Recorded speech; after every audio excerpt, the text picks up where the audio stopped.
একটু পশ্চিম বর্ধমান কাঁকসার দিকে নজর রাখা যাক। ডেলি নিউজ আজকে পৌঁছেছিল কাঁকসার ব্লকে। পুজোর শারদীয়ার শুভেচ্ছা মাননীয় মুখ্যমন্ত্রী এবং অভিষেক বন্দ্যোপাধ্যায়কে। কি বলছেন সরাসরি তো অবশ্যই শোনাবো। যিনি তার অভিভাবক মাননীয় মন্ত্রী প্রদীপ মজুমদার মহাশয়ের নির্দেশকে পাথেয় করে তার অনুপ্রেরণায় অনুপ্রাণিত হয়ে বিভিন্ন রাজনৈতিক সামাজিক কাজ নিজেকে নিয়োজিত রাখেন। কাঁকসা ব্লক তৃণমূল ছাত্র পরিষদের সভাপতি তথা কাঁকসা ব্লকের অত্যন্ত জনপ্রিয় যুবনেতা, দায়িত্ববান সাংগঠনিক মুখ রাজেশ কোনার সরাসরি ডেলি নিউজের পর্দায় শোনাবো কি বলছেন। পরবর্তী খবরের জন্য অবশ্যই চোখ রাখুন ডেলি নিউজের পর্দায়।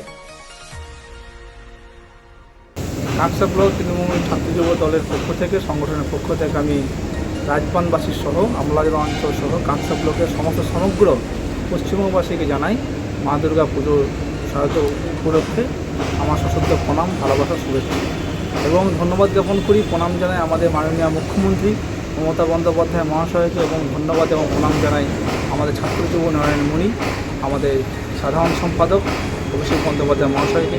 তার সাথে সাথে আমি আমার সশ্রদ্ধ প্রণাম জানাই দুর্গাপুর পূর্ব বিধানসভার বিধায়ক তথা আমাদের মাননীয় পঞ্চায়েত এবং গ্রাম উন্নয়ন সমাজ দপ্তরের মন্ত্রী, আমাদের প্রিয় অভিভাবক প্রদীপ কুমার মজুমদার মহাশয়কে। আপনার ব্লক সভাপতি নববাবু কতটা কাজ করেছেন এখনো অবধি আপনি মনে করেন? আমাদের ব্লক সভাপতি নবকুমার সামন্ত লোকসভা প্রাককালে তিনি দায়িত্ব পান।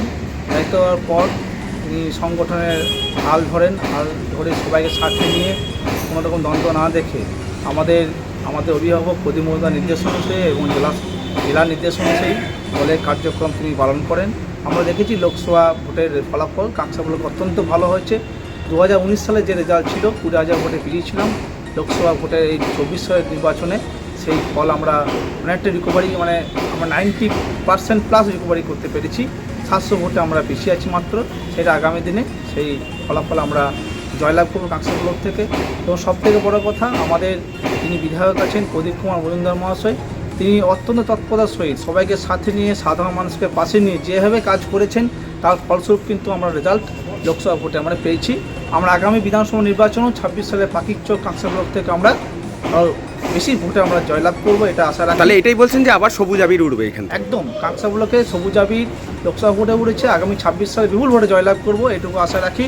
এবং মাননীয় মন্ত্রী যেভাবে কাজ করছেন, যে মানুষের সাথে পাশে থাকছেন, আমরা দেখেছি, আপনারা জানেন পশ্চিমবঙ্গের মধ্যে কাঁকসা ব্লকে, পশ্চিম বর্ধমান জেলার মধ্যে শুধুমাত্র কাঁকসা ব্লকে 300-এর বেশি রাস্তা মেরামত এবং নতুনভাবে তিনি করে দিয়েছেন, যার ফল কিন্তু লোকসভা ভোটে আমরা প্রত্যেকেই পেয়েছি। এবং মানুষকে যেভাবে তিনি আগামী দিনে তাহলে আরও কাজ হবে বলছেন? অবশ্যই হবে। তিনি দুর্গাপুরের কাঁকসা ব্লকে যেভাবে কাজ করেছেন, দুর্গাপুরটা যেভাবে সাজিয়ে নিয়ে যাচ্ছেন, যেভাবে এগিয়ে নিয়ে যাচ্ছেন, আমরা ওনার প্রতি কাঁকসা ব্লকের সাধারণ মানুষ ওনার প্রতি সত্যিই খুব গর্বিত এবং কাঁকসা ব্লক ওনার প্রতি কৃতজ্ঞতা জ্ঞাপন করে।